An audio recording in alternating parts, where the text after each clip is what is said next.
Good afternoon student. आपके कुछ doubts आए हैं जो 6C आपकी एक्सरसाइज है उसके पहला जो क्वेश्चन पूछा गया है वो है question number 5। Question number 5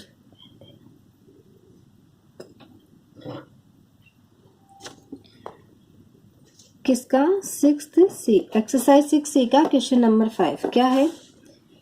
a² - x² d2y by dx² plus -a²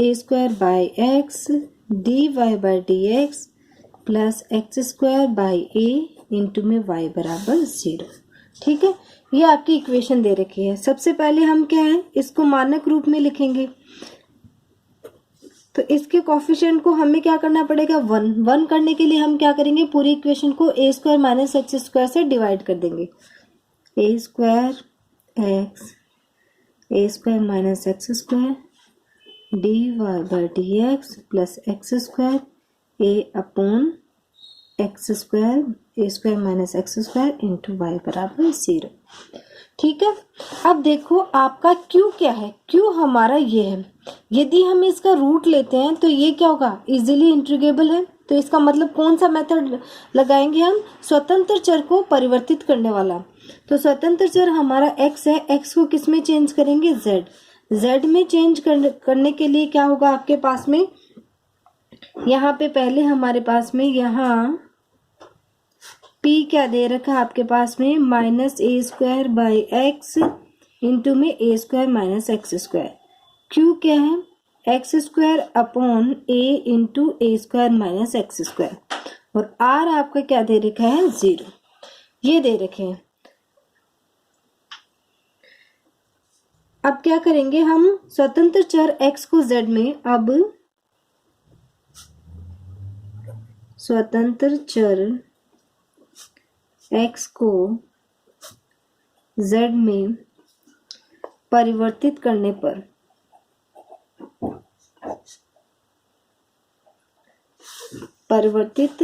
पर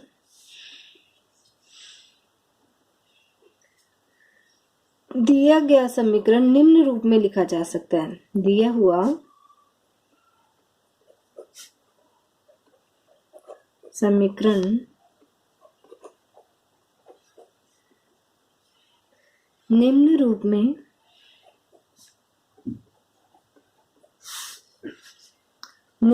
में रूपांतरित हो जाता है।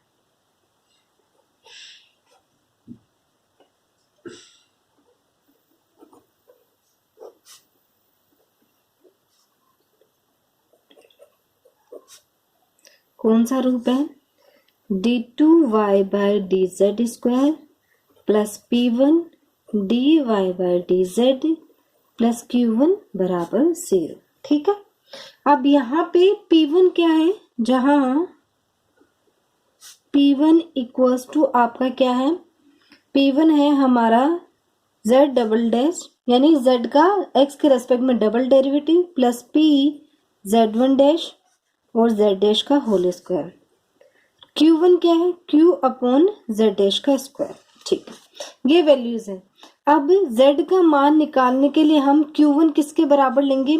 हमें क्या है q1 मैंने आपको बताया था कि जो ये q की वैल्यू है इसमें जो कांस्टेंट है ना उसको हम क्या है q1 के बराबर लेते हैं। कांस्टेंट हमारा क्या है 1/a, तो हमने q1 बराबर 1/a लैंग्वेज लिख देना आप।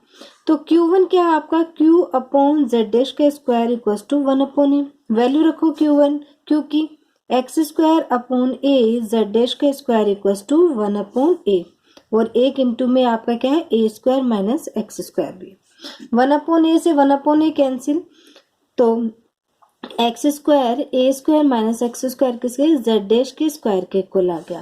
इसका मतलब क्या है आपका z डैश क्या आ गया x upon under the root a² - x²। Integrate करेंगे तो z की वैल्यू हमारे पास में क्या आएगी -a² - x² और आपका z डबल डैश क्या आएगा, z डबल डैश की वैल्यू निकालेंगे हम तो हमारे पास में आ जाएगी, सॉल्व करके देख लो इसको, a² - x² a² - x² और ये माइनस का और ये आ गया आपके पास में x square upon a square minus x square.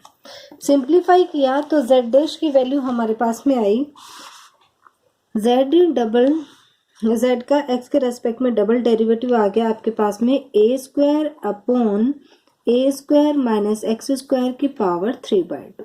ठीक है, हमने जेड निकाल लिया, जेड डैश निकाल लिया, जेड डबल डैश निकाल लिया।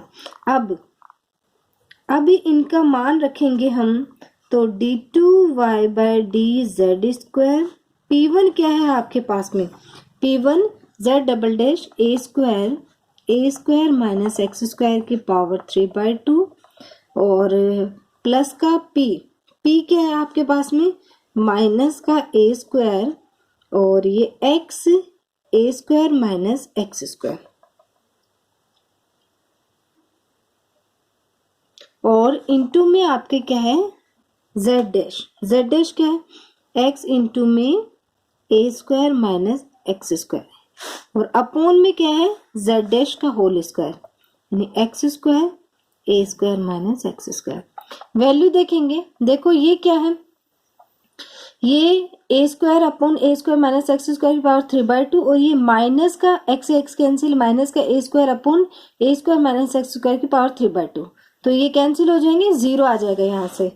प्लस आपका Q1 की वैल्यू हमने क्या ली है 1/a इंटू में y बराबर 0। तो हमारी इक्वेशन किस में चेंज होगी, इक्वेशन हमारी चेंज हुई d2y/dz² प्लस 1/a इंटू में y बराबर 0। इसका सहायक समीकरण, पहले इस इक्वेशन को हम इस रूप में लिख सकते हैं और इसका सहायक समीकरण क्या आ जाएगा आपके पास में m स्क्वायर प्लस 1/a बराबर 0। तो m की वैल्यू आ गई प्लस माइनस और आपके पास में 1/√a। देयरफॉर y बराबर आपके पास में क्या आ गया C1 sign C2 plus 1/√a और ये आपका z। तो z की वैल्यू रखेंगे तो x और y में क्या रिलेशन आ गया C2 माइनस और आपका root a square minus x square by a, ये इसकी वैल्यू आ जाएगी। आप नॉर्मली साइन में ऐसे ना लिखना चाहो तो कोस और साइन दोनों में लिख सकते हो, आपका आंसर इसमें दे रखा है इसलिए मैंने इसमें किया है। नेक्स्ट जो क्वेश्चन है क्वेश्चन नंबर 11 पूछा है। क्वेश्चन नंबर 11 क्या दे रखा है,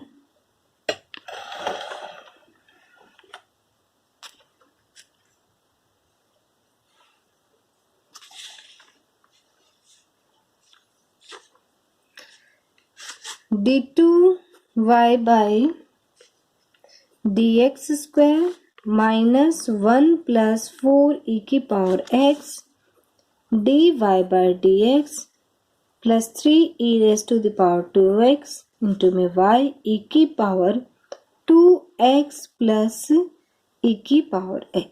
ये दे रखा है आपको क्वेश्चन, इसको करना है हमें सिंप्लीफाई। तो यहाँ पे पी क्यू क्या है,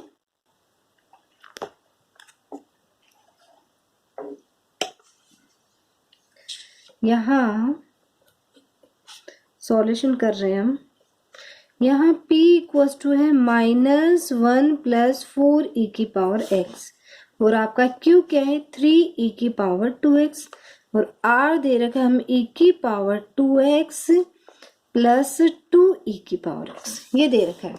ठीक है, तो इसको क्या है लैंग्वेज आप आपके जो एग्जाम्पल्स उनमें दे रखे उससे कर लेंगे। इसको नए चर आपके पास स्वतंत्र चर x को z में परिवर्तित करने पे हमारी इक्वेशन जो फर्स्ट है इक्वेशन फर्स्ट कैसे हो जाएगी d2y/dz² plus P1 dy/dz plus Q1 बराबर R1 वेयर जहां पे P1 इक्वल्स टू क्या है आपके पास में z double dash plus P Z dash upon Z dash का होल स्क्वायर। Q1 क्या है आपका Q अपॉन जेड डैश का होल स्क्वायर और R1 क्या है, R अपॉन Z डैश का होल स्क्वायर, ये दे रखी है वैल्यू। ठीक है, तो अब Z का मान निकालने के लिए हमने क्या माना है, let Q upon Z dash का होल स्क्वायर जो आपका Q1 है, Q1 बराबर हम कांस्टेंट मानेंगे। तो आप कांस्टेंट देखो, यहाँ कांस्टेंट क्या है, 3 है, तो हमने इसके इक्वल 3 ले लिया। ठीक, जो कांस्टेंट होगा क्योंकि मान में उसी को हम लेंगे Q1 के बराबर। तो हमने क्या लिया, Q1 इक्वल्स टू 3, Q1 की वैल्यू रखी Q अपॉन Z डैश का होल स्क्वायर बराबर 3, मान रखा हमने 3 e की पावर 2x Z डैश का होल स्क्वायर इक्वल्स टू 3, 3 से कैंसिल, e की power 2x equals to Z dash का होल स्क्वायर। तो Z डैश दोनों तरफ हमने क्या ले लिया, रूट ले लिया, तो e की पावर x, तो z की वैल्यू भी e की पावर x आ गई, z डबल डैश भी e की पावर x आ गई है आपके पास में वैल्यू। अब मान इसमें रखने पे आपकी जो सेकंड है, ये इक्वेशन फर्स्ट बनाई थी और ये इक्वेशन सेकंड है। सब्स्टिट्यूट करेंगे हम P1 Q1 R1 की वैल्यू को, तो put the value of P1 Q1 and R1 in equation second, we get, हमें क्या मिलेगा, d2y by D Z square. P1 का मान क्या आएगा, P1 का मान ये दे रखा आपको, इसमें मान रखेंगे हम z double dash, z double dash हमारे पास में क्या है, e की पावर x, और P क्या है, -1 प्लस 4 e की power x z dash e की पावर x अपॉन e की पावर 2x और इंटू में dy by D Z plus Q1 हमारे पास में क्या था, 3y। ठीक है, और आपके पास में ये क्या है, e की पावर 2x और e की पावर 2 e की पावर x और अपॉन में z डैश का होल स्क्वायर, तो e की पावर 2x, e की पावर 2x e की पावर 2x आपका कैंसिल हो जाएगा। तो इक्वेशन किस में बदल गई, d2y बाई डी जेड का होल स्क्वायर। सिंप्लीफाई किया हमने तो हमारे पास में आया माइनस का 4 e की पावर 2x अपॉन e की पावर 2x और ये आया dy बाई डी जेड और प्लस 3y और यहाँ से आ गया e की पावर 2 e की पावर x। ठीक है, ये आपके पास में इक्वेशन आ गई, इसमें चेंज हो गई ये आपकी इक्वेशन। और सिंप्लीफाई करेंगे d2y by D Z square minus का 4 dy by D Z plus 3y। अब भाई e की पावर x का तो हम ऐसे कर नहीं पाएंगे, e की पावर x क्या है, z है, तो पूरी इक्वेशन y और z है, तो इसमें भी e की पावर 2z। क्यों, क्योंकि e की पावर x बराबर z। अब इजीली हम सॉल्व कर सकते हैं, हमारी क्या है, कांस्टेंट कोफिशिएंट की डिफरेंशियल इक्वेशन है, इसको लिख सकते हैं D square minus 4d plus 3y बराबर e की पावर 2z। इसका सहायक समीकरण होगा,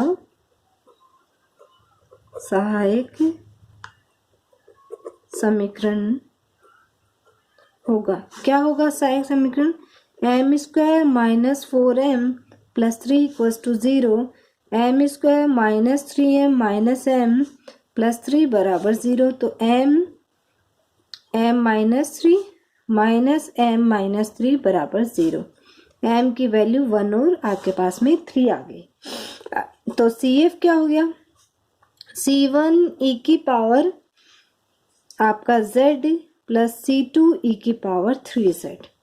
अगेन PI निकालेंगे हम, पर्टिकुलर इंटीग्रल क्या आएगा, 1 upon d minus 1 d minus 3 e की पावर 2z। अब देखो यदि हम क्या है 2 रखते हैं तो हमारा FD 0 नहीं हो रहा, तो वैल्यू रख दो 2 माइनस 1 2 माइनस 3 e की पावर 2z, यहाँ से गया माइनस e की पावर 2z। देयरफॉर y की वैल्यू सॉल्यूशन क्या आ गया, y बराबर C1 e की पावर z C2 e की पावर 3z e की पावर 2z। अब z की वैल्यू रख देंगे C1 e की पावर ex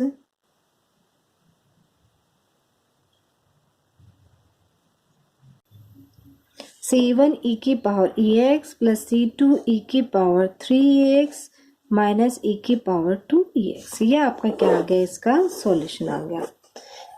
अगर और कोई डाउट हो तो आप ग्रुप में सेंड कर देना। नेक्स्ट क्लास में हम नेक्स्ट मेथड डिस्कस करेंगे। ओके।